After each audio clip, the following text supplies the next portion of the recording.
মাইনুল ইসলাম এই সভায় প্রধান অতিথি হিসাবে উপস্থিত আছেন আমাদের বড় ভাই বেগম খালেদা জিয়ার উপদেষ্টা রাজশাহী বিভাগীয় সমন্বয়ক আশিয়াডাঙ্গা থানা বিএনপির কর্মী সম্মেলন বাংলাদেশ জাতীয়তাবাদী দল অঙ্গ সহযোগী সংগঠন রাজশাহী মহানগর বিএনপি বিভাগীয় সংঘ সম্পাদক হয়েছে তাদের এই শহীদ এবং আহত হওয়ার কারণে তাদের রক্তের বিনিময়ে আমরা একটি স্বৈরাচার মুক্ত দেশ পেয়েছি।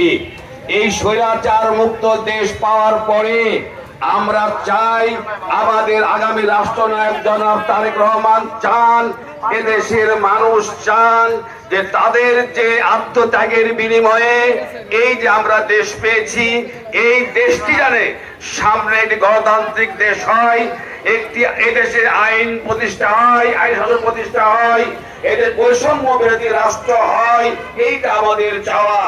আমরা কি দেখছি যে জুলাই এবং আগস্টের পরে যে একটি দল হয়েছে এনসিপি, আরেকটি দল জামাত ইসলাম, তারা বিভিন্ন অপপ্রচার করছে।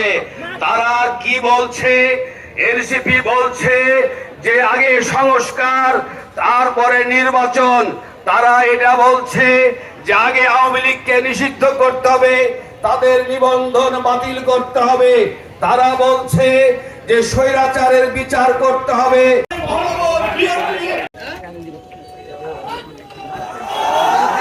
আসসালামু আলাইকুম।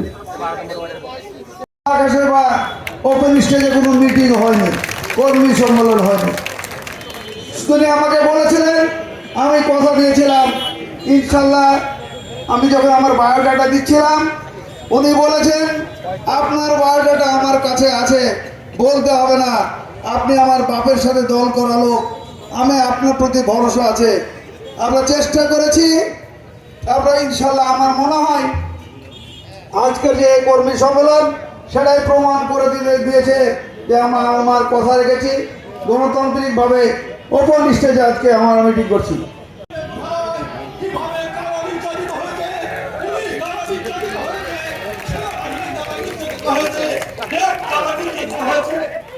ভালো লাগলো যে আমি আপনাদেরকে সুন্দর একটি এই প্রোগ্রাম করার জন্য, সুন্দর গণতন্ত্র প্রোগ্রাম করার জন্য আপনাদেরকে আমার কাছে একটি নজিরবিহীন একটা সুন্দর একটা আমাদের পরিস্থিতি বলে এখানে আপনারা, তার জন্য আপনাদেরকে আমার মহানগরের পক্ষ থেকে আপনাদেরকে আমি আমার মহানগরী আপনাদেরকে শুভেচ্ছা ভালোবাসা জানাই।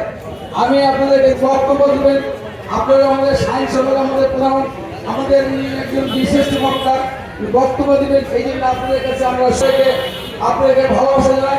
আল্লাহ হাফেজ, বাংলাদেশ জিন্দাবাদ। আসসালামু আলাইকুম।